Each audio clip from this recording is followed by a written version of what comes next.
Matthieu, chapitre 2. Jésus naquit à Bethléem en Judée, à l'époque du roi Hérode.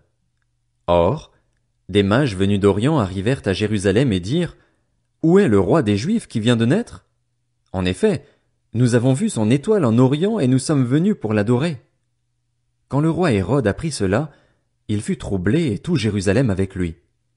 Il rassembla tous les chefs des prêtres et spécialistes de la loi que comptait le peuple et leur demanda où le Messie devait naître. Ils lui dirent: À Bethléem, en Judée, car voici ce qui a été écrit par le prophète. Et toi, Bethléem, terre de Juda, tu n'es certes pas la plus petite parmi les principales villes de Juda, car de toi sortira un chef qui prendra soin d'Israël, mon peuple. Alors Hérode fit appeler en secret les mages. Il s'informa soigneusement auprès d'eux du moment où l'étoile était apparue, puis il les envoya à Bethléem en disant: Allez prendre des informations exactes sur le petit enfant. Quand vous l'aurez trouvé, faites-le moi savoir, afin que j'aille moi aussi l'adorer. Après avoir entendu le roi, ils partirent.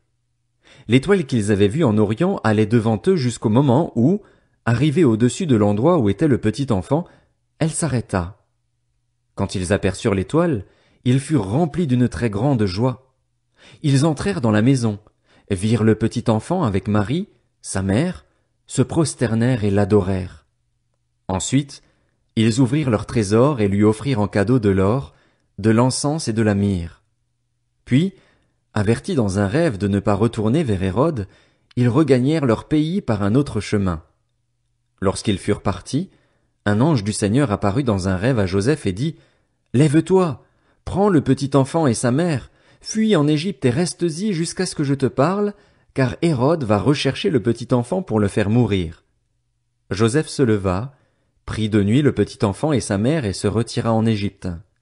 Il y resta jusqu'à la mort d'Hérode, afin que s'accomplisse ce que le Seigneur avait annoncé par le prophète: J'ai appelé mon fils à sortir d'Égypte.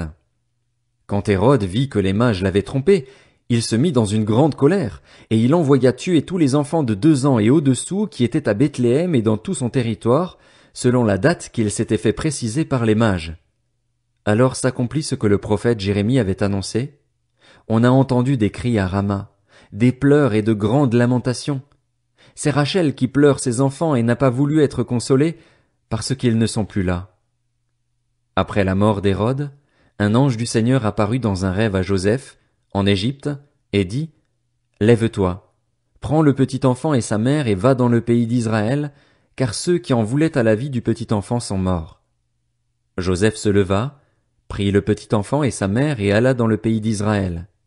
Cependant, quand il apprit qu'Archélaüs régnait sur la Judée à la place de son père Hérode, il eut peur de s'y rendre. Averti dans un rêve, il se retira dans le territoire de la Galilée et vint habiter dans une ville appelée Nazareth, afin que s'accomplisse ce que les prophètes avaient annoncé: il sera appelé Nazaréen.